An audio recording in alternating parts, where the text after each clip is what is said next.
Hello friends, welcome to the aroma eats. இன்றைக்கி நம்ம சேனலில் பார்க்கக்கூடிய ரெசிபி என்னன்னு பார்த்தீங்கன்னா கருப்பு சுண்டல் குழம்பு. இது இட்லி, தோசை, சப்பாத்தி, சாதம் இது கூட ரொம்ப ரொம்ப நல்லாயிருக்கும். வீடியோக்குள்ளே போகிறதுக்கு முன்னாடி நம்ம சேனலை இது வரைக்கும் சப்ஸ்கிரைப் பண்ணாதவங்க சப்ஸ்கிரைப் பண்ணிக்கோங்க, பெல் ஐக்கானையும் கிளிக் பண்ணிக்கோங்க. ஒரு பாத்திரத்தில் 1 கப் அளவு கருப்பு கொண்டக்கடலை எடுத்திருக்கேன். அதை நைட்டே ஊற வச்சாச்சு. ஊற வச்ச தண்ணியை கீழே ஊற்ற வேண்டாம். ஸோ இந்த தண்ணியும் குக்கரில் சேர்த்து ஒரு விசிலுக்கு அப்புறம் 15 நிமிஷம் சிம்லேயே வச்சு அடுப்பை ஆஃப் பண்ணிவிடுங்க. ஸ்டீம் இறங்கினதுக்கு அப்புறம் குக்கர் ஓப்பன் பண்ணி பார்த்தீங்கன்னா பாருங்கள் எவ்வளோ பஞ்சு போல் வெந்திருக்குன்னு. இந்த மாதிரி கொண்டக்கடலை வெந்திருந்தா தான் குழம்பு நல்லாயிருக்கும். அடுத்து ஒரு சின்ன உருண்டை புளி எடுத்து அதை ஊற வச்சுக்கலாம். இப்போ அரைக்கிறதுக்கு தேவையான பொருட்கள் பார்த்துடலாம். ஒரு ஜாரில் 1 கப் அளவு திருகின தேங்காய், 1/2 டீஸ்பூன் ஜீரகம், சோம்பு, மிளகு, தேவையான அளவு தண்ணி சேர்த்து நல்லா நைஸாக அரைச்சி எடுத்துக்கோங்க. முந்திரி சேர்க்கணுன்னாலும் சேர்க்கலாம், நான் ஆனால் சேர்க்கல. இதில் பாருங்கள், இந்த மாதிரி நைஸாக அரைச்சி எடுத்துக்கலாம்.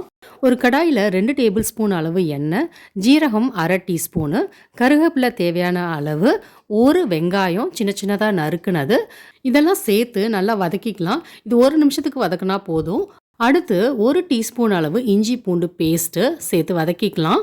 வெங்காயம் வதங்கினதுக்கு அப்புறம் 2 தக்காளி சின்ன சின்னதாக நறுக்குனது அதையும் சேர்த்து வதக்கிக்கலாம். ஒரு 2 நிமிஷம் மூடி வச்சு சிம்லேயே வதக்கிக்கலாம். இப்போ நல்லா வதங்கிடுச்சு. கொஞ்சம் மசிச்சு விட்டு வதக்குனீங்கன்னா போதும். இந்த ஸ்டேஜில் அரைச்ச தேங்காய் விழுது அதையும் சேர்த்துக்கலாம். இந்த தேங்காய் விழுதை நல்லா கலந்து விட்டதுக்கப்புறம் 2 டேபிள் ஸ்பூன் அளவு மிளகாய்த்தூள், இது தனி மிளகாய்த்தூள் இல்லை, கலந்த மிளகாய்த்தூள் தான். உப்பு தேவையான அளவு, பெருங்காய்த்தூள் 1 சிட்டிகை, மஞ்சத்தூள் 1/2 டீஸ்பூன், இதெல்லாம் சேர்த்து நல்லா கலந்து விட்டுக்கோங்க. இதெல்லாம் ஒரு 2 நிமிஷம் நல்லா வதங்கினதுக்கப்புறம் புளி கரைச்சி வச்சிருந்த தண்ணி 1 கப் அளவு இருக்கும், அதையும் சேர்த்துக்கலாம். சேர்த்து நல்லா கலந்து விட்டுக்கலாம். ஒரு 5 நிமிஷம் மீடியம் ஃப்ளேம்லேயே வதங்கினதுக்கு அப்புறம் வேக வச்ச கொண்டக்கடலை அதையும் சேர்த்துக்கலாம். இதை நல்லா கலந்து விட்டதுக்கப்புறம் மீடியம் ஃப்ளேம்லேயே ஒரு 10 நிமிஷம் அப்படியே கொதிக்கிட்டோம். நடுவில் இதை நல்லா கிண்டி விட்டுக்கோங்க, இல்லைன்னா அடி பிடிச்சிரும். தேங்காய் சேர்த்ததுனால குழம்பு கொஞ்சம் திக்காயிடுச்சு. ஸோ இதான் கரெக்டான கன்சிஸ்டன்சி. இந்த டைமில் நம்ம ஸ்டவ் ஆஃப் பண்ணிடலாம். நம்மளோட சுண்டல் குழம்பு ரெடி.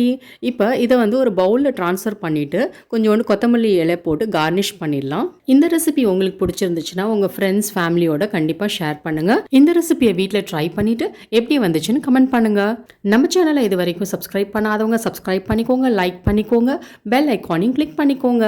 தேங்க்யூ.